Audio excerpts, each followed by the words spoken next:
Imaginez perdre tout ce que vous aimez en une seule journée, vos enfants, votre richesse, votre santé, votre réputation, tout disparu.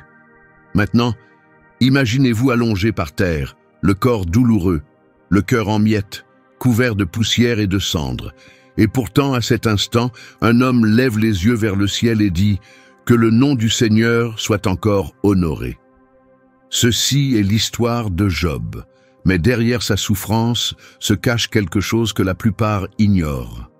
Un mystère traverse sa douleur, une vérité qui va bien au-delà de la perte, du chagrin ou de la confusion. Pourquoi un homme si fidèle a-t-il connu une telle souffrance?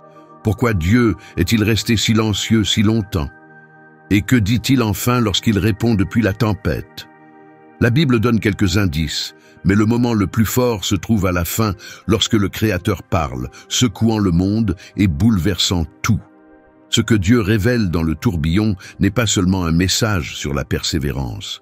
C'est un aperçu de qui est vraiment Dieu, de ce qu'est la vraie foi et de ce qui se passe lorsque le ciel répond enfin à la douleur humaine. Suivez-nous dans le voyage de Job. Un homme qui a tout perdu, qui a enduré le silence de Dieu, mais qui n'a jamais abandonné sa foi. Découvrez comment une croyance sincère peut survivre, même quand il semble que le ciel ne répond plus. Dans le vaste pays d'Utz, où le soleil brûlant régnait sur les journées et où la terre abondait en récoltes et en bétail, vivait un homme hors du commun. Il s'appelait Job. Il n'était pas seulement connu pour sa richesse ou son succès, il menait une vie qui attirait l'attention du ciel. Job était honnête, droit et respectait profondément Dieu. Il fuyait le mal comme un poison, et à une époque où les valeurs disparaissaient, sa vie brillait comme une lumière. Il n'y avait personne comme lui sur la terre, et Dieu lui-même allait bientôt le confirmer. Job avait 10 enfants, 7 garçons et 3 filles. Sa famille était très unie, et il se retrouvait souvent pour des festins, des célébrations joyeuses remplies d'amour et d'harmonie. Ses filles participaient aussi, et ces moments étaient pleins de joie, d'abondance et de respect. Même pendant ces périodes heureuses, Job restait vigilant sur le plan spirituel. Après chaque fête, il se levait tôt pour offrir des sacrifices pour chacun de ses enfants. Il pensait en silence. Peut-être ont-ils commis une faute ou se sont-ils détournés de Dieu dans leur cœur? Cette inquiétude constante montrait la profondeur de son engagement. Sa foi n'était pas une simple tradition, elle était réelle, dévouée et remplie de respect. Job ne plaçait pas son espoir dans sa richesse ni dans sa bonne conduite.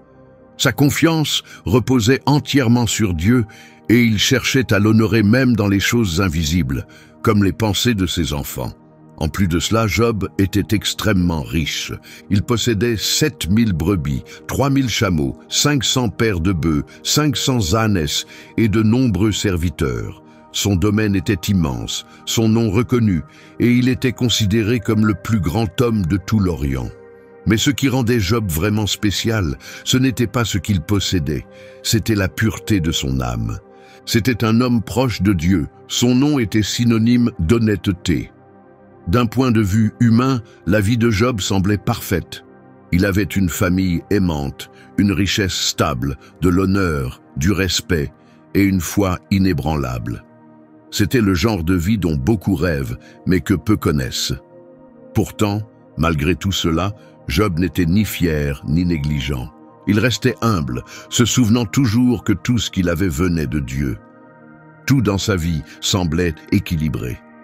Ses enfants vivaient en paix, sa terre produisait généreusement, ses serviteurs travaillaient avec zèle, et tous les habitants d'Utz l'admiraient. Si l'on avait demandé à l'époque qui est l'homme le plus béni de la terre, la plupart auraient répondu sans hésiter « Job, l'homme fidèle ». Mais quelque chose se préparait que personne sur terre ne pouvait voir.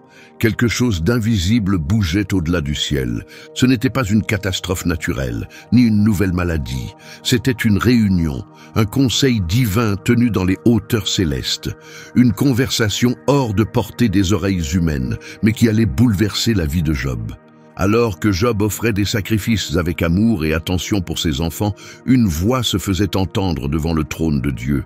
C'était une voix d'accusation, une présence sombre, encore active aujourd'hui, se déplaçant parmi les croyants, cherchant à faire du mal. À ce moment précis, tandis que Job s'occupait de ses bêtes, que ses enfants se réjouissaient et qu'il priait en silence, le ciel se préparait à quelque chose de bien plus grand. La loyauté de Job allait être mise à l'épreuve, non pas parce qu'il avait péché ou mal agi, mais pour une raison qui dépasse la logique humaine, un but divin. Job n'en savait rien, aucun être humain ne l'aurait su, mais sa vie devenait le centre d'un débat céleste. Ses jours paisibles allaient être troublés, ses espoirs allaient s'effondrer, sa foi serait poussée à ses limites, et ce qui allait venir n'était pas seulement douleur ou épreuve, mais une vérité puissante, une histoire qui traverserait les âges et toucherait les cœurs de nombreuses générations. Voici l'histoire d'un homme qui a honoré Dieu. Voici l'histoire de Job. Et comme nous l'apprendrons plus tard, le secret de Job ne résidait pas dans la souffrance qu'il a endurée, mais dans les paroles prononcées par Dieu au cœur de la tempête. Dieu n'a pas commencé par des explications. Il a commencé par le silence, un silence juste avant que tout change. Car pendant que Job était à genoux, priant pour ses enfants, le cœur rempli de chagrin et de confiance, un moment grand et caché se produisait dans les cieux. C'était une scène que nul humain ne pouvait voir, mais dont les effets allaient se faire sentir sur toute la terre. L'Écriture nous dit qu'un jour, les êtres célestes, appelés les fils de Dieu, se présentèrent devant le Seigneur. Et avec eux vint Satan, celui qui erre sur la terre, qui observe, interroge et accuse. Le Seigneur, maître de tout et sage au-delà de toute mesure, ouvrit la conversation. « D'où viens-tu » demanda-t-il. Et Satan, d'un ton froid, répondit « De parcourir la terre, d'y marcher en tous sens. » Sa réponse n'était pas seulement géographique, elle portait un sens bien plus profond. Il observait les gens, étudiait leur vie, cherchait des failles et des intentions cachées. Puis, avec une confiance totale, Dieu prononça un nom à voix haute, un nom qui résonna entre le ciel et la terre. « As-tu remarqué mon serviteur Job » demanda Dieu. « Il n'y a personne comme lui. Il est honnête et fidèle, il m'honore et s'éloigne du mal. » Satan ne perdit pas une seconde. Sa réponse fut audacieuse, presque moqueuse. « Job est-il fidèle sans raison? N'as-tu pas entouré sa vie d'une protection? Tu as béni sa maison et tu fais réussir tout ce qu'il entreprend.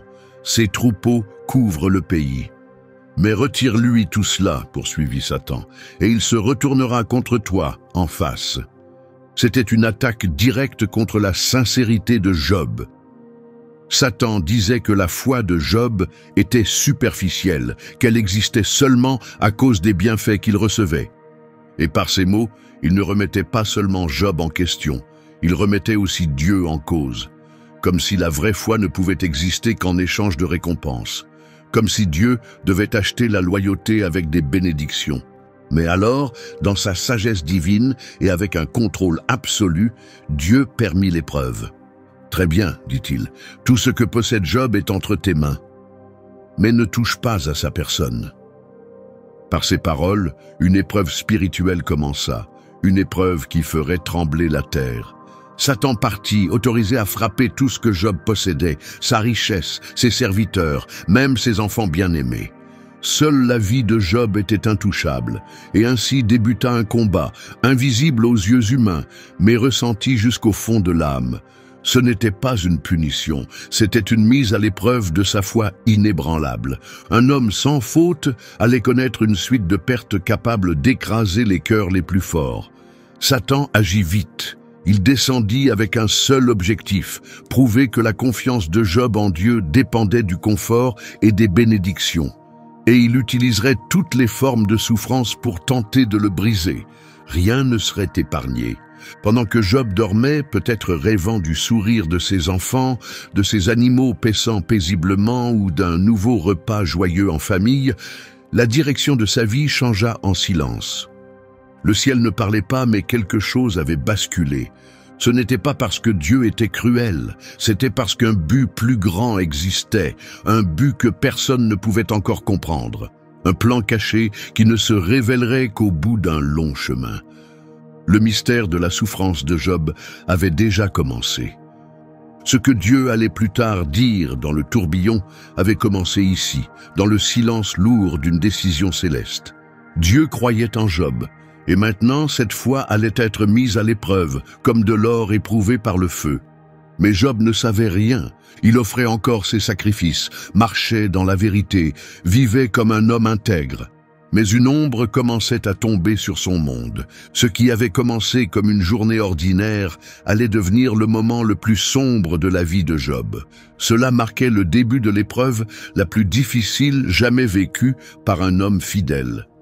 Le matin semblait normal. Le soleil montait au-dessus des collines d'Utz, répandant une lumière dorée sur les terres de Job.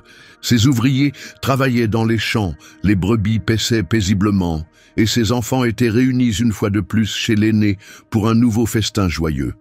Job, comme toujours, poursuivait ses habitudes paisibles de prière. Peut-être préparait-il déjà les offrandes qu'il ferait le lendemain matin, comme il le faisait après chaque célébration de ses enfants. Tout paraissait calme et sous contrôle, mais Job ne savait pas que c'était le dernier matin de la vie qu'il avait connu. Soudain, un de ses serviteurs arriva en courant.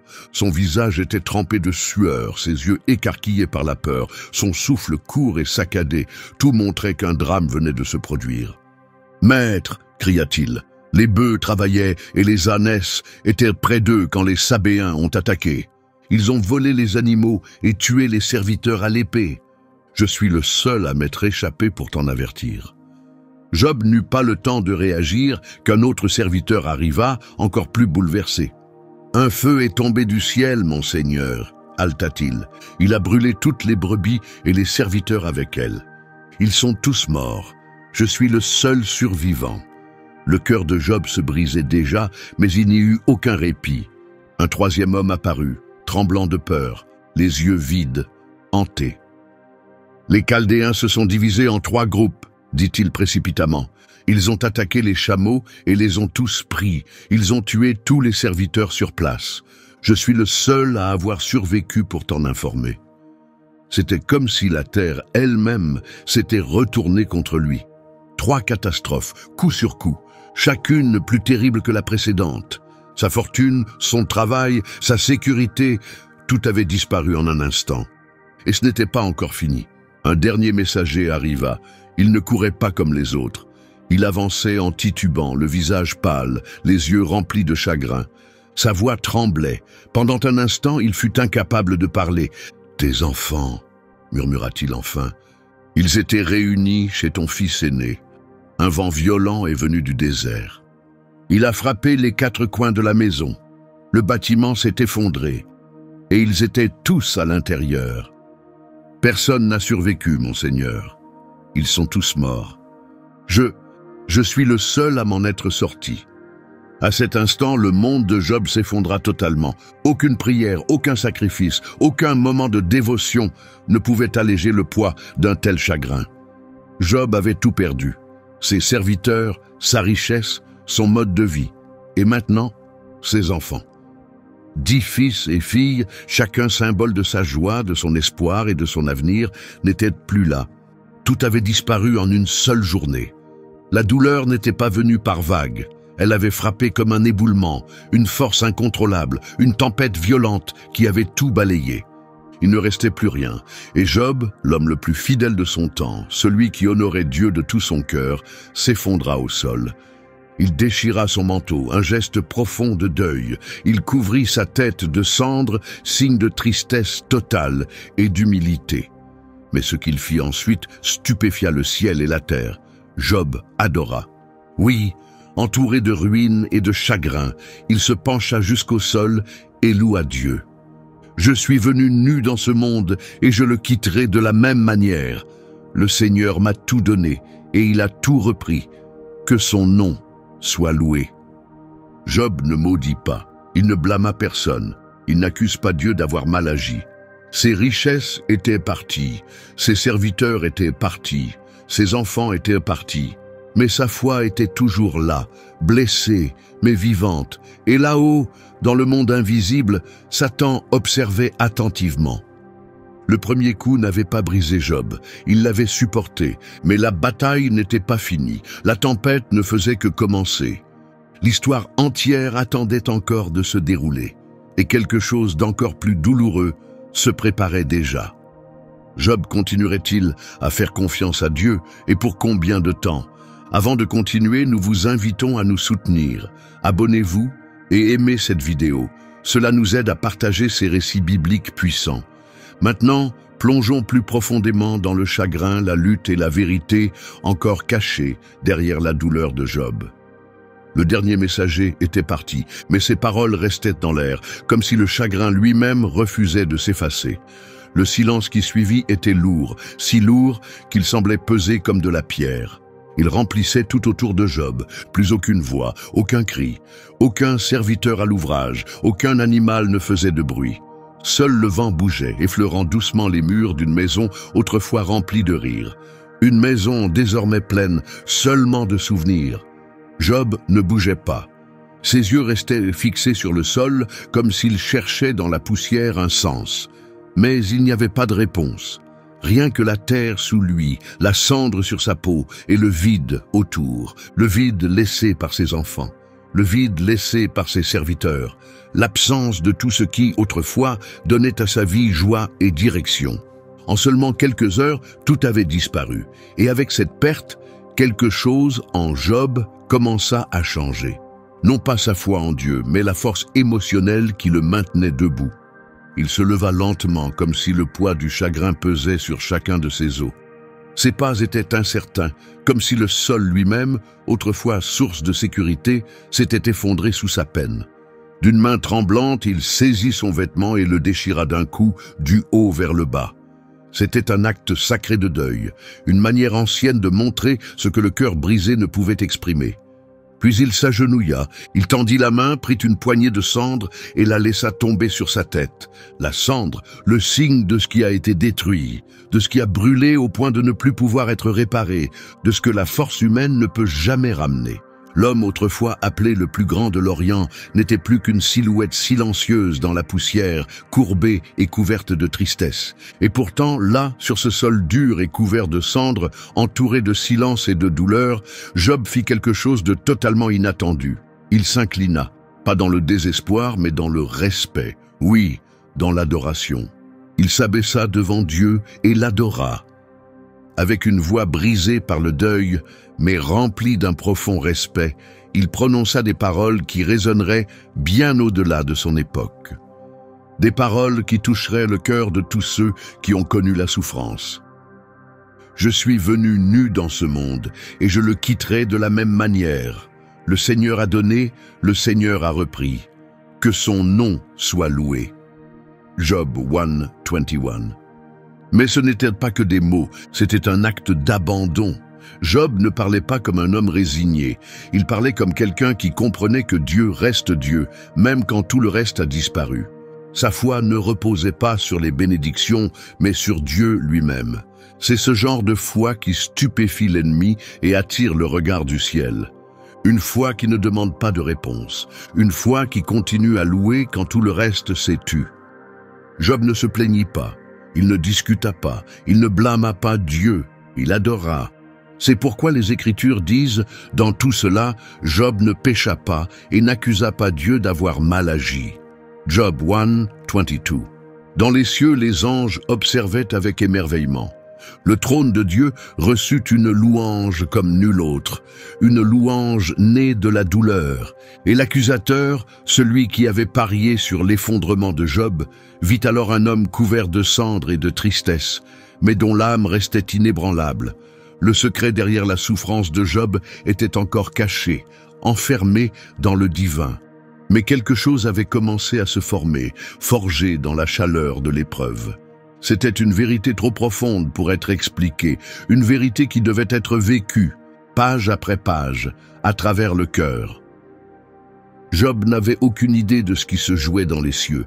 Il ne savait rien de la réunion céleste, ni du défi lancé en son nom.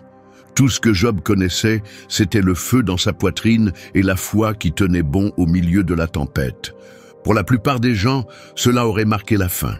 Mais pour Job, ce n'était que le début, car même si l'ennemi avait échoué à ébranler sa foi par la perte, il n'en avait pas fini. Il comptait aller plus loin. Si prendre les enfants et les richesses de Job ne suffisait pas, il frapperait maintenant sa propre chair. Une autre réunion céleste aurait lieu. Une autre permission serait donnée. Une autre blessure allait survenir. L'épreuve de Job ne faisait que commencer, alors qu'il était encore assis dans la poussière, couvert de cendres, accablé par tout ce qu'il avait perdu. Une nouvelle scène se déroula dans les hauteurs. Une fois de plus, les fils de Dieu, des êtres célestes, se présentèrent devant le Seigneur. Et encore une fois, Satan était parmi eux. Dieu, qui voit et connaît tout, n'avait besoin d'aucune mise à jour. Mais il demanda malgré tout, « D'où viens-tu » Et Satan répondit, comme la fois précédente, « De parcourir la terre, de m'y promener en tous sens. » Alors le Seigneur parla encore de Job, et sa voix était empreinte de fierté. « As-tu vu mon serviteur Job? Il n'y a personne comme lui sur la terre, un homme intègre, droit, fidèle, qui s'éloigne du mal. Et même maintenant, il garde son intégrité, bien que tu m'aies poussé à le frapper sans raison. » Satan répondit avec mépris, « Un homme donnerait tout pour sauver sa propre vie, touche à sa santé, frappe sa chair et ses os, et il te maudira en face. » C'était une nouvelle accusation. L'ennemi reconnaissait que Job avait résisté à la perte. Mais il était persuadé que si Job souffrait physiquement, s'il se noyait dans la douleur, il finirait par céder et se détourner de Dieu. Et une fois encore, le Seigneur permit l'épreuve. « Très bien, dit-il, il est entre tes mains, mais ne touche pas à sa vie. » Sur ces mots, Satan descendit avec fureur, sans perdre une seconde. Soudain, le corps de Job fut envahi par la souffrance. Des plaies douloureuses apparurent sur toute sa peau. Des ulcères ouverts se propagèrent de la tête aux pieds.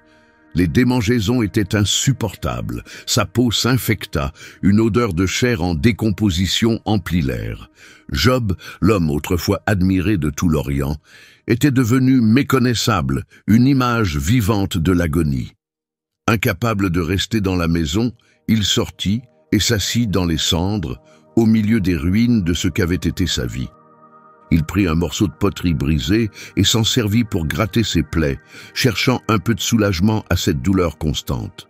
La scène était déchirante, un corps détruit, une âme déjà brisée, un esprit en quête de sens. Et puis, dans ce moment de grande fragilité, une voix s'éleva, une voix à laquelle il ne s'attendait pas. C'était la voix de sa femme. Elle s'approcha et en voyant Job dans un tel état, elle ne put retenir son chagrin. Ce qu'elle voyait devant elle, ce n'était pas seulement un homme souffrant, c'était l'effondrement total de tout ce en quoi elle avait cru. « Tu tiens encore à ton intégrité ?» cria-t-elle. « Maudis Dieu et meurs !» Ces paroles furent dures, tranchantes et violentes. Mais elles n'étaient pas seulement dictées par la colère. C'était le cri de quelqu'un brisé, de quelqu'un qui ne supportait plus de voir souffrir l'homme qu'elle aimait. Peut-être était-ce le désespoir lui-même qui parlait à travers elle, mais le coup fut brutal. Au moment où Job avait le plus besoin de réconfort, il reçut à la place une incitation à tout abandonner. Et pourtant, même là, face au rejet, à la douleur, au silence, Job resta ferme. « Tu parles comme quelqu'un qui ne comprend pas, » répondit-il. « Devons-nous recevoir de Dieu le bien et ne pas recevoir aussi le mal ?» Job 2:10. Job ne maudit pas, il ne se révolta pas, il ne se détourna pas de Dieu. Il comprenait que son caractère ne dépendait pas des bénédictions. Même si son corps était brisé, son âme restait ancrée en Dieu. Le ciel continuait de l'observer attentivement. Le secret de l'histoire de Job n'avait pas encore été révélé, mais chaque instant de souffrance le rapprochait du jour où Dieu parlerait. Job respirait encore, blessé mais vivant, et plus encore, fidèle. Mais désormais, sa douleur allait changer de forme. Non plus physique mais intérieure, silencieuse et invisible. Son corps avait déjà été détruit, mais ce qui venait ensuite irait encore plus loin. La solitude et le jugement. 3 amis étaient en chemin. Ils ne venaient pas pour guérir, mais pour questionner. Son corps avait été brisé, mais maintenant, ce serait son cœur qui serait visé. Job était toujours là, assis dans la poussière et la cendre, sa peau couverte de plaies, son âme déchirée par la perte. La douleur ne le quittait pas, mais le silence autour de lui semblait s'alourdir à chaque instant. Le vent soufflait à travers les ruines, portant avec lui l'odeur de la maladie et l'air sec du chagrin. Difficile de croire que cet homme brisé avait autrefois été considéré comme le plus grand de tout l'Orient. La nouvelle s'était répandue, et lorsqu'elle parvint aux oreilles de ses plus proches compagnons, Eliphaz, Bildad et Tsophar, ils décidèrent de se rendre auprès de Job. Le voyage ne fut pas facile. Chacun venait d'une région différente et leur intention était claire, réconforter leur ami dans sa douleur. Mais rien ne pouvait les préparer à ce qu'ils allaient voir. De loin, en approchant de la terre d'Utz, ils aperçurent une silhouette courbée, recouverte de poussière et d'ombre. Un instant, ils doutèrent que ce soit lui. La personne devant eux était si changée, si éloignée de l'homme qu'ils avaient connu, qu'il leur était difficile de croire qu'il s'agissait vraiment de Job. Lorsqu'ils comprirent que c'était bien lui, l'émotion les submergea. Leurs cris percèrent l'air, alors qu'ils déchiraient leurs vêtements et se couvraient la tête de poussière. Cette douleur n'était plus seulement celle de Job, elle devenait aussi la leur. Face à une telle misère, les mots semblaient impuissants. Alors, ils firent la seule chose possible. Ils s'assirent à ses côtés, là, sur le sol, et restèrent. 7 jours entiers et 7 longues nuits sans prononcer un seul mot. Le silence était épais, chargé de respect, mais aussi d'inconfort. Ils étaient témoins d'une grandeur abaissée, d'une vie réduite en cendres, d'un homme intègre réduit à néant. Et ils n'arrivaient pas à comprendre. Aucune explication ne semblait juste, aucun raisonnement ne tenait. En présence d'une douleur aussi brute, même le réconfort semblait fragile. Pendant ces jours, Job bougeait à peine. Il se grattait les plaies, parfois gémissait de douleur. Ses yeux étaient vides, fixés nulle part, comme si son esprit flottait entre des souvenirs lointains et des questions sans réponse. Peut-être repensait-il au rire de ses enfants, à sa femme à ses côtés, à la paix qui régnait autrefois dans sa maison. Tout cela semblait désormais si lointain, comme un rêve qui s'efface au réveil. Le silence de ses amis n'était pas un rejet, c'était celui de gens bouleversés par la souffrance d'un autre. Mais peu à peu, ce silence devint aussi celui de la réflexion. Et comme nous le verrons plus tard, ils iraient trop loin. Ils observaient Job et commencèrent à se questionner. Leurs esprits, limités et humains, commencèrent à chercher des explications.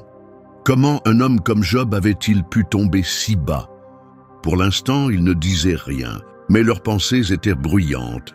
Et Job sentait tout cela. Même dans le silence, il ressentait le poids de leurs regards. Il savait qu'ils étaient ses amis, mais il savait aussi que leur silence avait changé, passant de la compassion au doute. Il avait l'impression que sa souffrance était analysée, décortiquée, remise en question. Et pendant ces 7 jours, la blessure la plus profonde que portait Job n'était plus physique, elle était intérieure. Dans son cœur, le ciel restait muet, ses amis ne disaient rien, Dieu ne se manifestait pas, et l'esprit de Job était vide. Pas de réponse, pas de soulagement, juste des questions, encore et encore. Tant de questions. Pourquoi, Seigneur? Qu'ai-je fait? Pourquoi un tel châtiment sans raison? La douleur dans son corps était insupportable, mais le silence était pire. Il résonnait dans son âme, comme un vide sans fin. Pendant 7 jours, il fixa le néant, cherchant un sens, espérant une voix venue d'en haut. Et puis enfin quelque chose changea. Le 8e jour, Job brisa le silence. Mais ce qu'il prononça ne fut pas une salutation, ni un soupir tranquille. C'était un cri venu du plus profond de lui-même, un cri de détresse, un déversement de douleur resté trop longtemps enfoui. Il ne maudit pas Dieu, jamais il ne l'aurait fait, mais il maudit le jour où il était venu au monde. Et alors les mots commencèrent à jaillir, des mots nés d'un cœur ouvert par la souffrance, d'un homme qui croyait encore, mais qui ne pouvait plus porter le poids de son chagrin en silence. Enfin, Job parla, et avec cela le silence se brisa, non par une réflexion posée, mais par un cri brut, sorti des profondeurs de l'âme. Après 7 jours de silence, il ouvrit la bouche, non pour débattre ni pour chercher du réconfort, mais pour libérer la tempête intérieure.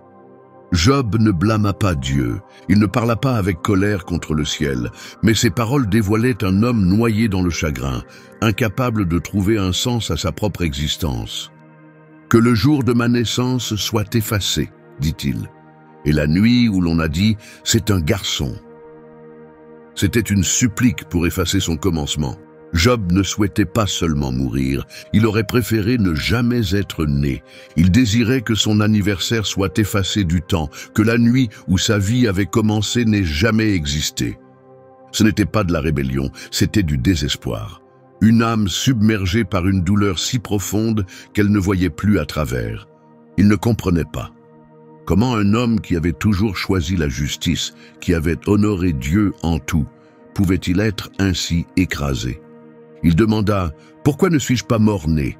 Pourquoi n'ai-je pas expiré en sortant du ventre de ma mère ?» C'était un cri honnête. Il ne condamnait pas celui qui l'avait créé. Il remettait en question son existence même. Chaque phrase était un souffle de chagrin enfin libéré. Job ne voulait plus vivre. Il ne voyait plus aucune raison d'avancer. Pour lui, la vie était devenue vide. Dans ses paroles, la mort apparaissait comme une sorte de paix, un lieu silencieux où la douleur ne pouvait plus atteindre. Il parle des rois, des princes, des conseillers et des serviteurs, même des esclaves, tous reposant ensemble dans la tombe. Là, disait-il, les cruels cessent de faire du mal et les fatigués trouvent enfin le repos. Le chagrin de Job avait atteint une telle profondeur que même le silence du tombeau lui semblait préférable à un jour de plus sur terre. « Pourquoi la vie est-elle donnée à ceux qui souffrent ?» cria-t-il. « Pourquoi ceux qui sont remplis de tristesse doivent-ils encore exister ?» Par ces paroles, Job dépassa son propre malheur. Il commença à poser les grandes questions. Pourquoi permettre à quelqu'un de naître si sa vie n'est qu'un fleuve de larmes? Pourquoi donner le souffle à une âme qui ne ressent que la douleur? Il ne le savait pas encore, mais ces mots allaient traverser les siècles. Car chaque cœur humain, un jour, se débat avec le désespoir. Et le cri de Job montre que même les plus fidèles peuvent être engloutis par la tristesse. Que ressentir la douleur n'est pas la preuve d'une faute, mais la preuve qu'on est humain. Il termina son discours avec une image gravée dans son être. « Mes soupirs sont mon seul pain, mes gémissements coulent comme l'eau. » Job était submergé par la peur, l'anxiété et la confusion. « Ce que je redoutais le plus est arrivé, dit-il. Ce que je craignais m'est tombé dessus. Je n'ai plus de paix, plus de repos, plus de calme, seulement le chaos. » Ces mots venaient d'un chagrin profond, d'un cœur tentant de comprendre comment ses pires craintes étaient devenues réalité.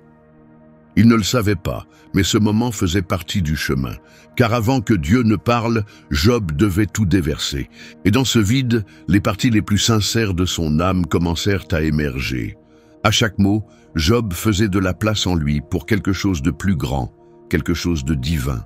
Chaque couche de fierté, de force et de confort devait être arrachée pour que ne reste que l'essence de ce qu'il était. Puis, après ce cri brut venu des profondeurs de son être, ses amis se levèrent enfin pour parler. Ils étaient restés silencieux pendant 7 jours. Mais maintenant, qu'ils se soient sentis prêts ou qu'ils aient simplement cru avoir des réponses, ils ouvrirent la bouche. Et ce qui avait commencé comme un soutien devint vite autre chose, une accusation. Après l'épanchement de douleur de Job, le silence fut brisé par Éliphaz le Thémanite. Il fut le premier à parler. Son ton était doux, presque respectueux au début. Mais ses mots portaient un jugement caché sous la surface, comme une lame enveloppée dans du tissu. « Si quelqu'un te parle, seras-tu fâché ?» demanda-t-il. « Mais qui pourrait rester silencieux ?» Éliphaz rappela à Job qu'il avait autrefois été celui qui donnait de la force aux autres, qui encourageait les faibles et qui conseillait ceux dans le besoin. Mais maintenant que la souffrance était venue à lui, il vacillait. Le message était clair, tu étais prompt à guider les autres, mais tu ne sais pas suivre tes propres conseils. Puis vint sa première accusation, encore subtile, mais bien là. « Réfléchis, dit-il, quand un innocent a-t-il jamais été détruit ? Quand les justes ont-ils vraiment été anéantis ?» Éliphaz suggérait que Job avait dû faire quelque chose de mal, car dans son esprit, la souffrance était toujours liée au péché. C'était la croyance à laquelle ils s'accrochèrent fermement, que les bons sont toujours bénis, et que seuls les coupables connaissent la douleur. Il parla même d'une vision étrange qu'il prétendait avoir eue pendant la nuit. Quelque chose de mystérieux et d'effrayant. Il affirma que personne n'était vraiment juste devant Dieu. Même les anges ne sont pas purs à ses yeux. Dieu ne fait pas confiance à ses serviteurs, déclara Éliphaz, et il trouve des fautes même chez ses anges. Par ces mots, il sous-entendait que Job n'avait aucun droit de se défendre, comme s'il lui disait « Qui es-tu pour penser que tu es innocent devant Dieu ?» Dans la suite de son discours, Éliphaz passa de conseils modérés à des paroles plus fermes. Il déclara que ceux qui souffrent le font parce qu'ils rejettent la correction divine. Il insista sur le fait que la punition était une forme de discipline envoyée par Dieu. Et puis, il fit une promesse. Si Job se soumettait simplement à Dieu, il serait restauré. « Heureux l'homme que Dieu corrige, dit-il. Ne rejette donc pas la discipline du Tout-Puissant. » Dans un autre contexte, ces paroles auraient pu paraître sages. Mais pour un homme qui avait tout perdu sans raison, qui était assis dans la cendre, couvert de plaies, incapable de trouver une faute en lui, elles étaient comme du sel versé sur des plaies ouvertes. Éliphaz n'apporta pas de réconfort, il apporta un jugement. Il parlait selon ce qu'il voyait, basé sur la logique humaine, les suppositions et les apparences. Mais ce qu'il ne voyait pas, c'est que la douleur de Job venait de quelque chose de bien plus grand, une épreuve envoyée d'en haut, au-delà des règles habituelles de cause à effet. Des paroles censées apaiser étaient devenues des armes. Job, déjà brisé, devait désormais porter en plus le poids de l'accusation. Le soutien qu'il espérait de ses amis s'était transformé en une autre forme de souffrance. En plus de la douleur physique et du chagrin, Job ressentait maintenant l'amertume d'être incompris. Les mêmes personnes venues pour l'aider ne faisaient qu'aggraver la blessure. Et pourtant, Job ne perdit pas sa voix. Il écouta Éliphaz. Il resta silencieux, mais son cœur brûlait en lui. Il savait que sa souffrance n'était pas due à un péché caché. Il savait qu'il avait marché dans la vérité devant Dieu. Et pour cette raison, il ne pouvait pas se taire. Sous les accusations injustes, les conseils erronés et les tentatives d'expliquer ce qui ne pouvait l'être, Job avait encore quelque chose à dire. Il ne pouvait pas rester silencieux. Il devait parler. Il avait écouté chaque mot d'Éliphaz, chaque insinuation, chaque argument spirituel enveloppé de jugement. Et quand Job répondit enfin, il ne parla pas avec colère, mais avec tristesse. Une tristesse née non seulement de la perte, mais du fait d'avoir été mal compris par ceux en qui il avait confiance. « Si seulement ma douleur pouvait être pesée, dit-il. Si ma souffrance était placée sur une balance, elle serait plus lourde que tout le sable de la terre. » Il commença avec honnêteté, reconnaissant la profondeur de son mal. Il ne demandait pas de pitié, mais de la compréhension. Son chagrin était trop immense pour être mesuré. Ce qui le blessait le plus n'était pas seulement ce qu'il avait perdu, mais que ses amis, au lieu d'apporter de la tendresse, avaient choisi de l'accuser. « Un homme dans le désespoir, dit-il, mérite encore la loyauté de ses amis, même s'il s'est détourné de Dieu. » C'était à la fois une prière douce et une vérité tranchante. Job disait, même s'il s'était éloigné de Dieu, ce qui n'était pas le cas, il aurait tout de même mérité d'être traité avec bonté. Au lieu de cela, ils étaient venus avec des idées rigides, croyant qu'une formule spirituelle suffisait à guérir ce qu'ils ressentaient. Il compara leurs paroles à un ruisseau asséché qui promet de l'eau mais laisse les voyageurs assoiffés. Il était venu vers eux dans l'espoir de recevoir du réconfort, mais ils l'avaient trahi. Alors Job tourna son cœur vers Dieu. Il reconnaissait toujours la puissance de Dieu, mais il exprima aussi sa confusion. Qu'est-ce que l'homme pour que tu lui accordes tant d'attention, que tu l'examines de si près? Ce n'était pas une question de curiosité, mais une plainte pleine de douleur. Pourquoi un Dieu si grand observerait-il de si près un être si petit? Pourquoi suivre chacun de ses pas? Pourquoi permettre une telle souffrance? Pourquoi l'éprouver si durement? Et puis vint le cri le plus sincère de tous. « Si j'ai péché, qu'ai-je fait contre toi, toi qui vois tout? Pourquoi m'as-tu pris pour cible ?» cria Job. Il n'arrivait pas à comprendre. Il n'avait jamais prétendu être sans faute, mais il ne trouvait en lui aucun péché assez grave pour mériter une telle douleur. Il avait l'impression d'être puni sans raison. Il versa son cœur devant Dieu. Mais Job ne s'arrêta pas là. Il poursuivit, parlant avec encore plus de courage, remettant en question la logique sur laquelle ses amis avaient fondé leur discours. « Oui, je sais que ce que vous dites est théoriquement vrai, dit-il. Mais comment un homme peut-il être juste devant Dieu ?» Job reconnaissait que personne ne pouvait se prétendre parfait face au Tout-Puissant. Il comprenait que Dieu avait un pouvoir illimité.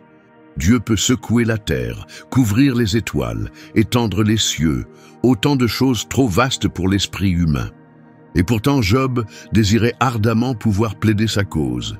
Il souhaitait qu'il existe quelqu'un pour se tenir entre lui et Dieu, quelqu'un pour l'aider à comprendre le sens de sa douleur. « Si seulement je savais où le trouver, » dit Job, « si seulement je pouvais aller jusqu'à sa demeure. » Et pourtant, même dans cette confusion, même au cœur du brouillard spirituel, la foi de Job restait incroyablement forte. Blessé, rejeté, rempli de questions, il croyait encore. Et puis, dans l'une de ses déclarations les plus puissantes, il dit « Même s'il me tue, je continuerai à espérer en lui. » Cette seule phrase montrait que la foi de Job ne reposait pas sur les bénédictions ou le confort. Il affirmait « Même si Dieu me prend tout, même ma vie, je lui ferai encore confiance. Une foi qui ne dépend pas des réponses, qui survit lorsque le ciel reste silencieux, qui tient bon même quand plus rien n'est certain. » Mais les accusations n'étaient pas terminées, et Job le savait. Ses paroles tombaient dans le silence comme des pierres dans une eau profonde. Mais au lieu d'amener à la réflexion, elles déclenchèrent de nouveaux débats. Ce qui aurait pu être une discussion devint un procès, et les blessures de Job en étaient l'épreuve. Dieu n'avait pas encore répondu, mais la douleur persistait. Les discours s'allongeaient, le chagrin s'intensifiait, et le jugement de ses amis allait continuer, devenant plus dur à chaque mot. Même si Job parlait avec honnêteté et profondeur, sa douleur ne toucha pas leur cœur. Au contraire, elle déclencha des réponses encore plus dures. Le deuxième ami, Bildad, ne prit pas la peine d'être aimable ou prudent. Son ton était direct et tranchant. Si Job souffrait, c'est qu'il avait fauté, et probablement ses enfants aussi. « Combien de temps vas-tu continuer à dire de telles choses ?» demanda Bildad. « Tes paroles ne sont que du vent. » Pour lui, le discours de Job n'avait aucun sens. Ce n'était que du bruit, du vent qui souffle sans but. Pour Bildad, Dieu est toujours juste. Il ne déforme jamais l'équité. Donc, si les enfants de Job étaient morts, c'était forcément parce qu'ils étaient coupables. Et si Job souffrait maintenant, la seule solution à ses yeux était de chercher Dieu avec sincérité, ce qui, selon lui, signifiait reconnaître une faute cachée. « Si tu es vraiment pur et droit, dit-il, alors même maintenant Dieu se lèvera pour te défendre et te restaurera. » La pensée de Bildad suivait une logique stricte. Dieu bénit les justes et punit les coupables. Donc, si Job était dans la misère, c'était forcément de sa faute. Et s'il ne confessait rien, c'était par orgueil. Job l'écouta et répondit à nouveau. Le cœur brisé, il cria encore. Il ne remet jamais en cause la justice de Dieu. Mais il ne voyait en lui aucune faute qui puisse justifier une telle souffrance. Alors, il leva encore une fois la voix vers le ciel, non pour se plaindre, mais par désespoir. « Tu sais que je n'ai rien fait de mal. Il n'y a personne qui puisse me délivrer de ta main. » Il se demandait pourquoi Dieu avait pris tant de soin à le former, comme un potier façonnant l'argile, pour maintenant le briser en morceaux. Où était la bonté? Où était le sens? Mais avant qu'on puisse lui offrir de la compassion, le troisième ami prit la parole. Tsophar. Et avec lui, le jugement atteignit un nouveau sommet. Tsophar était le plus dur de tous. Il dit à Job qu'il parlait trop, que ses mots ne valaient rien, et que si Dieu était vraiment juste, Job souffrirait encore plus qu'il ne souffrait déjà. Tsophar déclara « J'aimerais que Dieu te parle lui-même et te corrige, car sache-le, il a déjà passé sous silence certaines de tes fautes. » Ces mots étaient cruels. Tsophar ne supposait pas simplement que Job était coupable, il affirmait que Job méritait pire. Et comme les autres, il présenta la même offre. Si Job se repentait, tout redeviendrait comme avant. Mais Job n'avait rien à confesser. Il savait que son cœur était pur devant Dieu. Alors, le cycle recommença.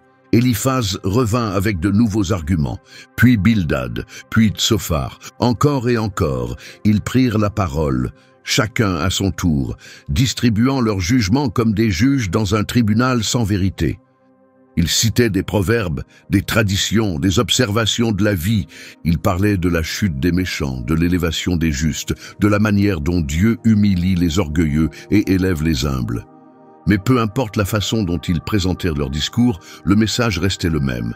« Job, tu as forcément fait quelque chose, reconnais-le. » Leur pensée ne changea jamais.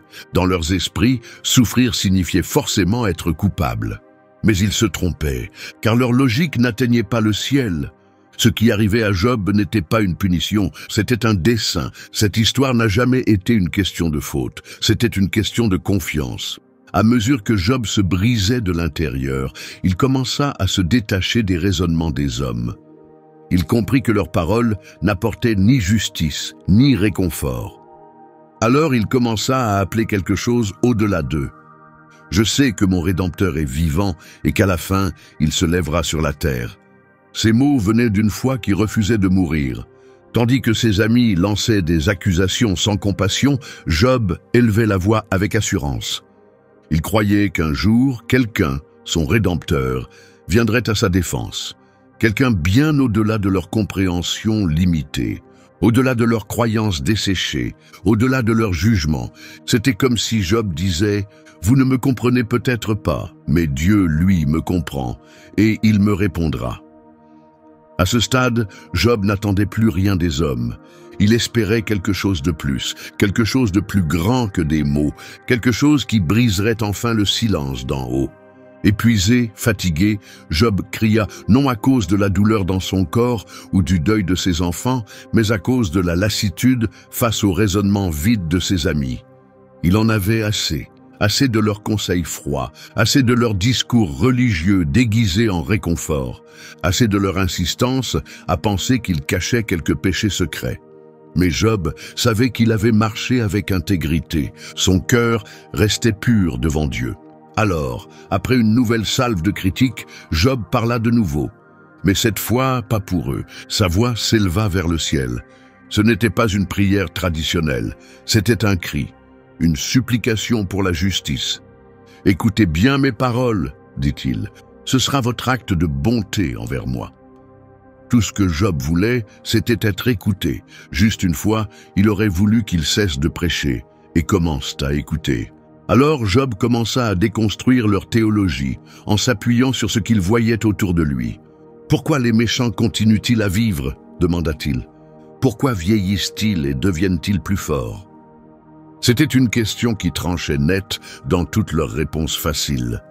Job regardait le monde et constatait que ceux qui faisaient le mal prospéraient souvent.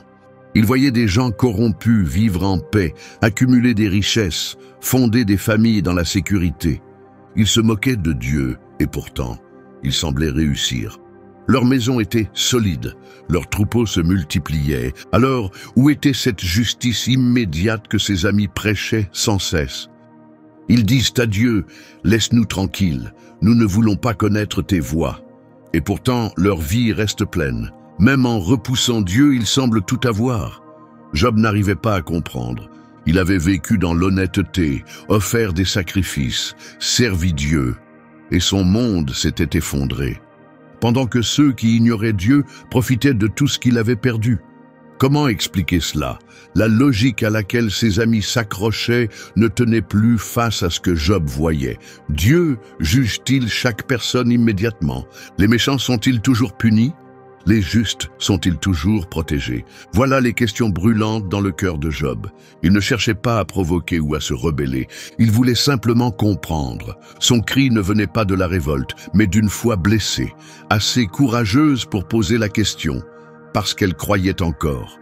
La confiance de Job en Dieu était différente de celle de ses amis. Eux ne cherchaient pas, ils citaient. Lui, au contraire, ne cherchait pas à défendre Dieu avec de belles formules. Il cherchait à le trouver. Il avait soif de parler à Dieu, de se tenir devant lui, si possible, de le regarder en face et de dire « Me voici, réponds-moi, Montre-moi pourquoi. Oh, si seulement je savais où le trouver, dit Job. Si seulement je pouvais aller droit jusqu'à l'endroit où il siège. Ce cri est l'une des expressions les plus sincères de désir de toute l'Écriture. Job aspirait à une rencontre avec Dieu. Il voulait exposer son cœur comme on présente un dossier devant un juge, non pour accuser, mais pour comprendre. J'exposerai ma cause devant lui. Je parlerai avec mon cœur et ensuite j'écouterai ce qu'il a à me dire. Job ne cherchait pas à gagner un débat. Il voulait simplement une réponse. Ce qui lui faisait le plus mal, ce n'était pas seulement la souffrance, c'était le silence, l'absence d'une réponse du ciel. Si je vais à l'est, il n'est pas là. Si je vais à l'ouest, je ne le trouve pas. S'il agit au nord, je ne le vois pas. S'il se déplace au sud, il disparaît de ma vue. Dieu semblait partout, et pourtant nulle part. Job cherchait, mais Dieu restait caché. Et pourtant, au cœur de la confusion et de la douleur, Job déclara « Mais il connaît le chemin que je prends, et quand il m'aura mis à l'épreuve, je sortirai pur comme l'or. » Encore une fois, cette foi inébranlable brillait. Job ne comprenait pas la raison de l'épreuve, mais il croyait en celui qui la permettait. Il savait que cette souffrance avait un sens, que quelque chose de bon en sortirait, même s'il ne savait pas encore quoi. Il continua de parler, décrivant comment les méchants oppriment les pauvres, exploitent les faibles, commettent le mal en secret. Job voyait l'injustice partout autour de lui, et ce qu'il percevait comme un retard du ciel. Et cela le troublait profondément. « Pourquoi le Tout-Puissant ne fixe-t-il pas des temps clairs pour le jugement ?» demanda-t-il. Pourquoi ceux qui le connaissent doivent-ils attendre en vain de voir la justice? Pourquoi Dieu ne donne-t-il pas des signes évidents à son peuple? Pourquoi le silence? Pourquoi ce long délai? Job n'avait pas encore entendu la voix qu'il désirait tant. Ses amis continuaient à lancer des reproches. Le ciel ne répondait pas, et Dieu restait silencieux. Ce silence divin planait sur tout. Job avait vidé son cœur, exprimé chaque peine, posé chaque question. Ses amis avaient répondu avec force, discours après discours, remplis de ce qui semblait être de la sagesse, mais qui ne faisait qu'enfoncer Job plus profondément dans le désespoir.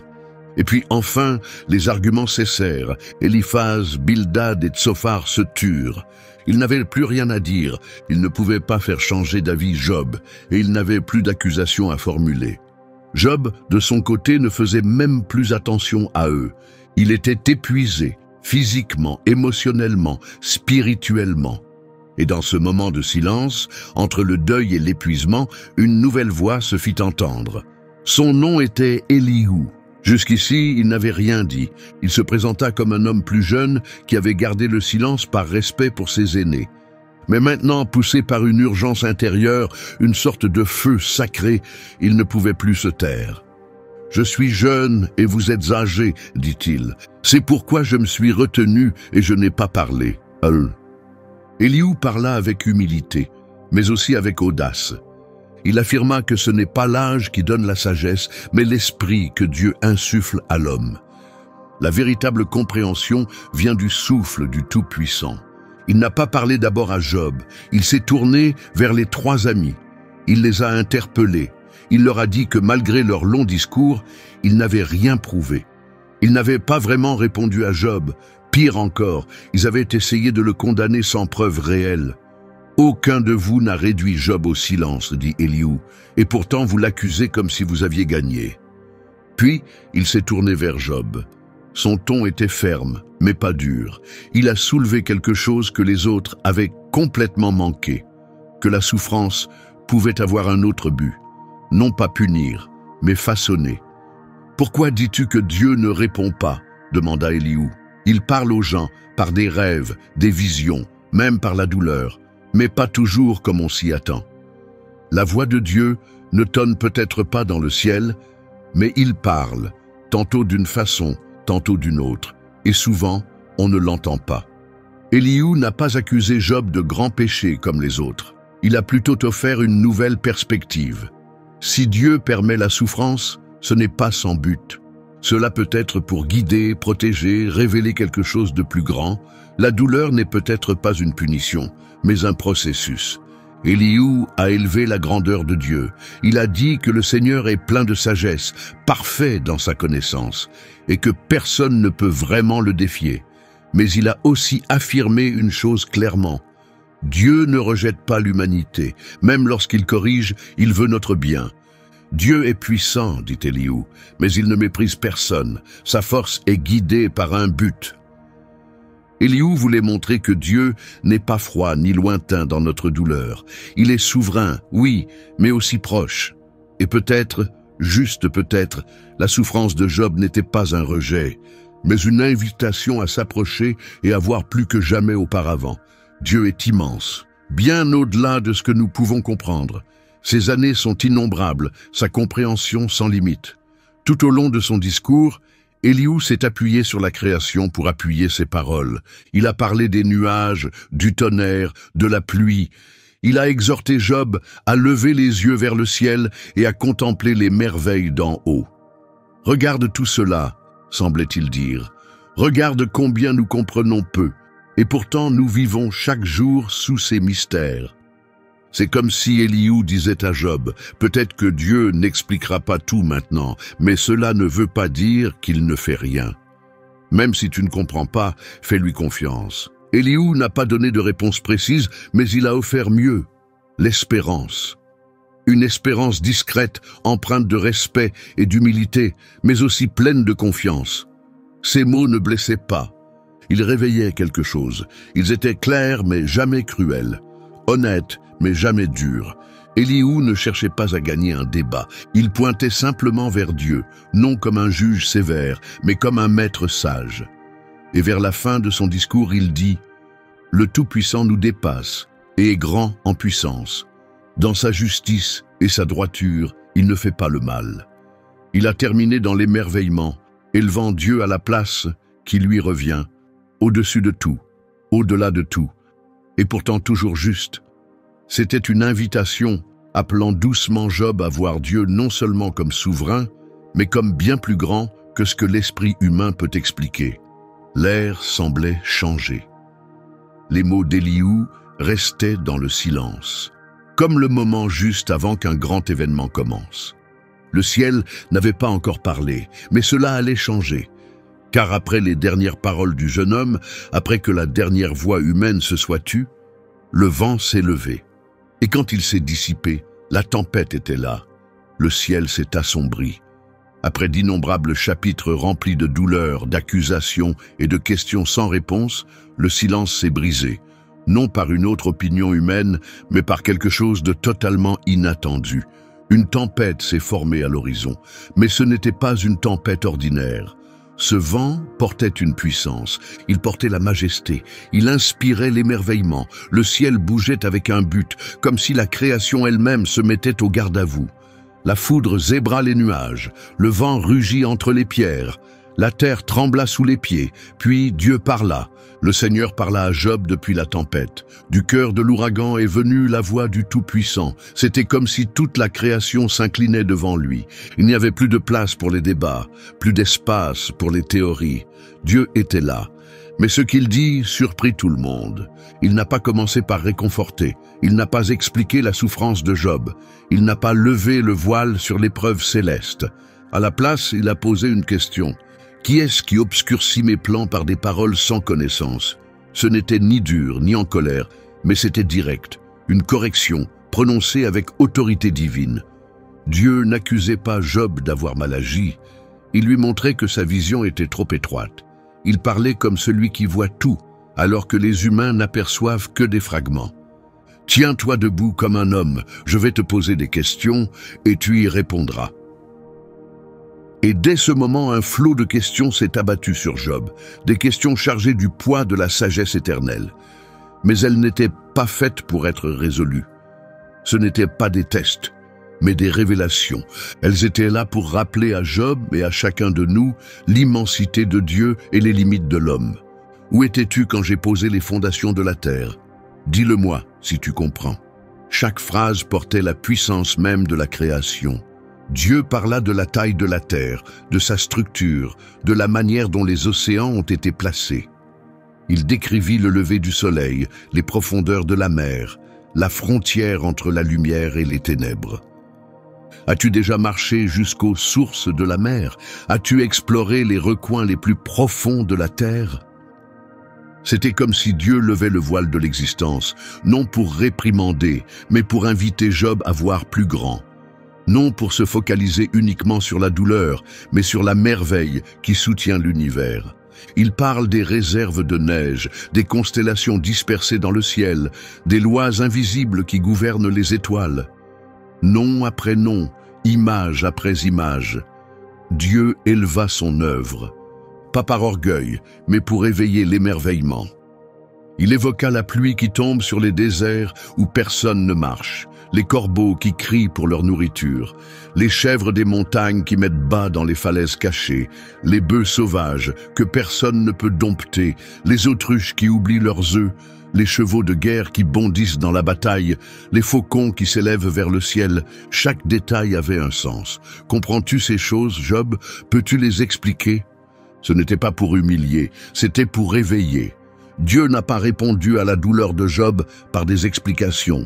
Il a répondu par lui-même. Il n'a pas expliqué pourquoi la souffrance était venue. Il a répondu par qui il est. Et avec cela, le poids du chagrin de Job a commencé à changer.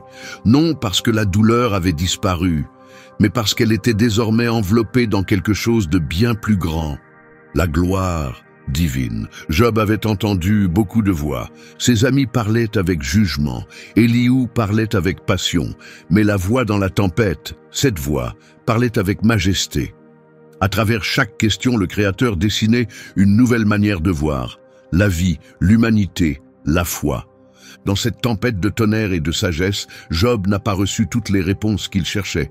Il a reçu quelque chose de plus durable, la compréhension que Dieu garde le contrôle, même quand tout s'effondre. Que la vraie foi ne dépend pas des raisons, elle dépend de l'abandon. La tempête tournoyait encore autour de Job, mais en lui, quelque chose commençait à se calmer. Le vent hurlait, le tourbillon grondait, mais la paix commençait à s'élever. La voix de Dieu continuait de s'élever depuis le tourbillon, mais ce n'était plus seulement une démonstration de force. C'était une révélation. Ce que Job entendait n'était pas simplement une réponse, c'était un appel à contempler quelque chose de bien au-delà de la compréhension humaine. Où étais-tu quand j'ai posé les fondations de la terre?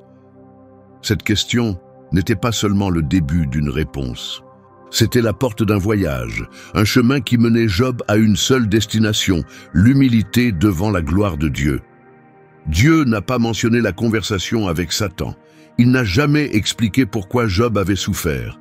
Il n'a pas parlé d'épreuves ou de plans divins, mais il a donné à Job exactement ce dont il avait besoin, lui-même. Il lui a montré les étoiles dans le ciel, les lois des cieux, les cycles de la pluie, du givre et de la rosée. Puis il parla des animaux, chacun unique, sauvage, porteur d'un but, le lion et le corbeau, la chèvre des montagnes, l'âne sauvage, le bœuf indomptable, l'autruche oublieuse, le cheval prêt pour la guerre, le faucon qui vole et le puissant crocodile. Chaque créature racontait une histoire. Chaque détail murmurait une vérité. Dieu est présent en toutes choses, et toute chose repose entre ses mains. Qui a donné la sagesse au cœur? Demanda Dieu. Qui a donné l'intelligence à l'esprit? C'était comme si le Créateur disait « Job, tu ne comprendras pas tout, mais tu n'en as pas besoin. Ce dont tu as besoin, c'est de me faire confiance. » Le secret jamais révélé de Job, les paroles prononcées dans la tempête, n'étaient pas des explications, c'étaient des révélations. Dieu ne doit aucun rapport à l'homme. Il est Dieu, souverain, parfait, éternel. Et nous, comme l'argile entre ses mains, avons été créés pour faire confiance, non pour exiger. Mais voici ce qui rend cette vérité magnifique. Elle n'écrase pas, elle transforme. Elle n'écrase pas l'humanité pour nous briser. Elle nous place là où nous devons être, sous Dieu, afin que nous puissions enfin voir clairement, avec crainte et confiance. Job se tenait en présence de quelque chose qu'aucun autre homme n'avait vécu ainsi, une conversation avec le Créateur de l'univers. Ce n'était pas un moment pour recevoir des réponses, c'était un moment pour être transformé. Alors Dieu demanda, « Celui qui conteste avec le Tout-Puissant, va-t-il encore corriger ses paroles ?»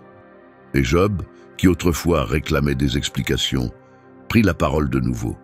Mais cette fois, tout avait changé. Il n'y avait plus de supplication, plus de défense, plus de quête de justice. Il dit « Je ne suis rien ». Que pourrais-je dire? Je mets la main sur ma bouche. Job avait commencé à voir. Son chagrin demeurait. Ses pertes étaient toujours réelles. Mais quelque chose avait bougé en lui. Il n'avait plus besoin de toutes les réponses. Il connaissait maintenant celui qui les détient.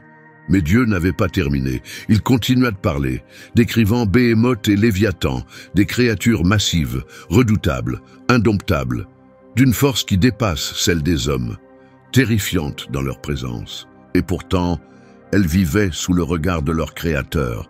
Son souffle embrase les charbons, dit Dieu. Un feu jaillit de sa bouche. Au final, le message était clair. Si Job ne pouvait ni dompter, ni même comprendre ces créatures sauvages, comment pouvait-il juger les voix du Créateur? Job avait crié, supplié, questionné, et Dieu avait répondu non par des explications, mais par sa présence. Le sommet du parcours de Job n'était pas une solution. C'était une transformation intérieure. Le secret jamais révélé était celui-ci. Dieu ne doit aucune explication à personne. Il nous appelle à l'adorer, pas à le comprendre. Et la véritable foi est celle qui se prosterne, même sans tout voir clairement. La foi de Job avait été poussée à sa limite. Il avait tout perdu. Son corps était brisé, son âme écrasée. Ses amis s'étaient retournés contre lui. Et maintenant, au cœur du tourbillon, il ne trouva pas la fin de la douleur. Il trouva le début d'une nouvelle perspective. C'était le secret resté caché. Ce que Dieu révéla à Job dans la tempête, c'est que la vie ne tient pas par les réponses, mais par la confiance. Et quand on regarde à travers la gloire de Dieu, même la souffrance commence à avoir un sens. Alors, que dit Job après tout cela? La tempête était passée. Le tourbillon qui portait autrefois la voix de Dieu s'était apaisé, laissant derrière lui non pas le vide, mais la révérence. Un silence chargé de sens, où le silence en disait plus que les mots. Job, l'homme qui avait tant parlé, se prosterna simplement. Plus de défense, plus d'exigence, même plus de cris de douleur, seulement l'abandon. Je sais que tu peux tout et que rien ne peut s'opposer à tes plans. Job 42, tout. Ce furent les premiers mots de Job après avoir entendu la voix du Tout-Puissant. Et ce n'étaient pas les paroles d'un homme brisé, mais celles de quelqu'un restauré de l'intérieur. Ses blessures n'avaient pas disparu, son chagrin était toujours là. Mais désormais, cette douleur vivait dans un cœur transformé par quelque chose de bien plus grand que la raison humaine, la présence de Dieu. « Je n'avais entendu parler de toi qu'en rumeur, dit-il, mais maintenant, mes yeux t'ont vu. » Ces mots capturent l'âme de toute l'histoire. Job, l'homme juste et fidèle, avait appris à connaître Dieu d'une manière complètement nouvelle. Non pas à travers des habitudes, des traditions ou des bénédictions. Il avait vu Dieu, non avec les yeux du corps, mais avec les yeux du cœur. Un cœur réveillé par une rencontre divine. Voici la véritable transformation, voir Dieu au milieu de la douleur. Job reconnut ses limites. Il admit qu'il avait parlé de choses trop merveilleuses pour lui, des choses qu'il ne pouvait comprendre. Et maintenant, il se repentait. Non d'avoir péché moralement, mais d'avoir tenté de faire entrer Dieu dans les limites de la compréhension humaine. C'est pourquoi je me rétracte et je me repens sur la poussière et la cendre. Et là, dans la cendre même où il avait pleuré et souffert, Job s'inclina de nouveau. Non parce qu'il criait de douleur, mais parce qu'il avait exigé de comprendre ce qu'il était censé simplement faire confiance. Et c'est à cet instant précis de l'abandon, lorsque Job renonça au contrôle, que le chemin de la restauration commença. Puis Dieu tourna son attention vers les amis de Job, Éliphaz, Bildad et Tsophar, des hommes qui avaient parlé avec assurance, mais sans compassion. Ils avaient accusé Job à tort, supposant une culpabilité là où il n'y en avait pas. Et maintenant, Dieu les confrontait directement. « Ma colère est enflammée contre vous et vos deux compagnons, dit le Seigneur, parce que vous n'avez pas parlé de moi avec droiture, comme l'a fait mon serviteur Job. » Dans un moment bouleversant, Dieu prend la défense de Job. « Même après toute la douleur, toutes les questions et toutes les demandes de justice, Dieu affirme l'honnêteté de Job. Ses plaintes n'étaient pas de la rébellion, sa tristesse n'était pas un péché, elle était sincère. Et pour Dieu, cette sincérité brute comptait plus que des discours soignés mais vides d'amour. Dieu ordonna alors aux amis d'offrir des sacrifices d'expiation. Mais cela ne suffisait pas, ils auraient besoin de Job, l'homme même qu'ils avaient blessé, pour prier en leur faveur. Oui, celui qu'ils avaient faussement accusé allait devenir celui qui intercéderait pour eux. « Mon serviteur Job priera pour vous, dit Dieu, et j'écouterai sa prière. » Et Job, avec un cœur humble, le fit. Il pria pour ceux-là même qui lui avaient causé de la souffrance. Ce moment est aussi puissant que le tourbillon lui-même. L'homme autrefois brisé était devenu celui qui apportait la guérison. Celui qui était resté seul dans la cendre offrait maintenant la miséricorde dans la prière. Et c'est précisément à cet instant, lorsque Job pria pour ceux qui l'avaient blessé, qu'un événement extraordinaire se produisit. Le Seigneur rétablit la situation de Job lorsqu'il eut prié pour ses amis. La situation se renversa. Dieu mit fin à la souffrance. Il réécrivit la fin. Il rendit à Job tout ce qu'il avait perdu, et davantage encore. Tout ce qui lui avait été enlevé, ses biens, ses troupeaux, son honneur, lui fut rendu en abondance. Il eut d'autres enfants, vécut de longues années encore, et vit 4 générations après lui. Mais plus important que toutes ces bénédictions, Job vit Dieu. C'était le secret caché depuis le début. Ce que Dieu avait dit dans la tempête n'était pas une explication, c'était une invitation à voir.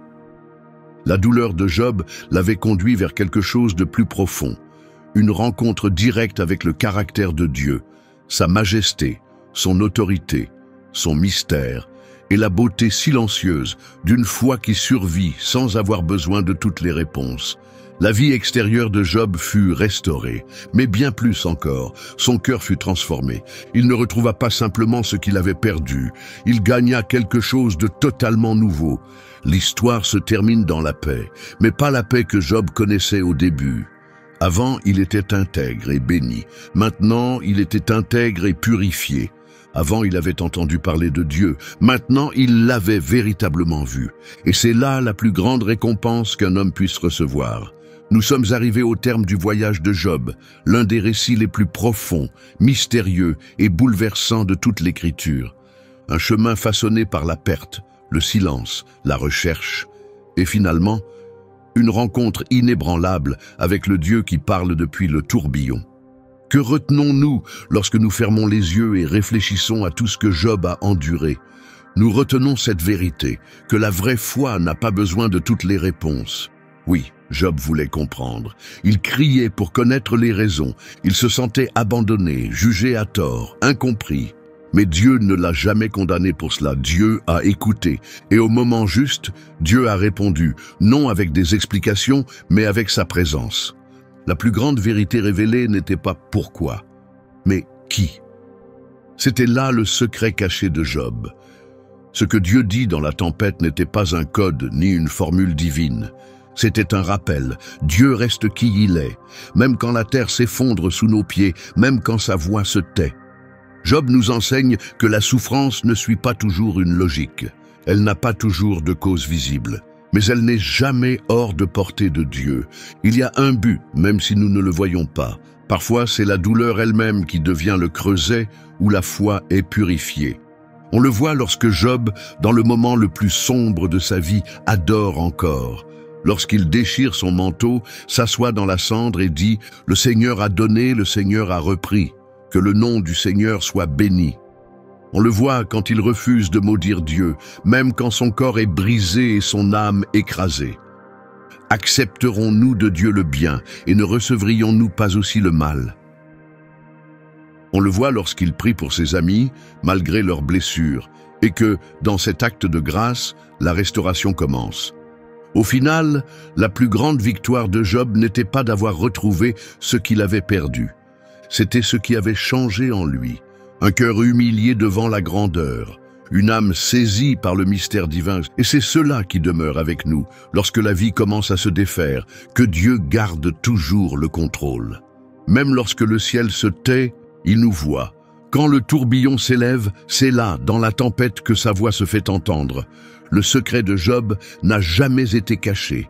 Il a été révélé, instant après instant, à travers la douleur, les larmes et l'endurance, jusqu'à ce qu'au sommet de tout, Dieu nous montre. Ce qui compte le plus, ce n'est pas d'avoir toutes les réponses, c'est d'apprendre à faire confiance. Car lorsque nous faisons confiance, même dans l'obscurité, même dans la confusion, le tourbillon cesse d'être un symbole de chaos et devient le lieu même où Dieu parle. Peut-être qu'en ce moment, tu te sens comme Job, entouré de pertes, de questions ou de longs silences. Mais souviens-toi, Dieu parle encore, Dieu règne encore, Dieu restaure encore, et même au cœur du tourbillon, il est proche. Si cette histoire a touché ton cœur, 2 autres vidéos vont apparaître à l'écran. Elles racontent l'histoire d'autres personnes dans la Bible qui ont traversé des déserts et découvert la vérité divine. Clique pour regarder, abonne-toi à la chaîne, laisse un like et que Dieu te parle, même si c'est depuis le tourbillon.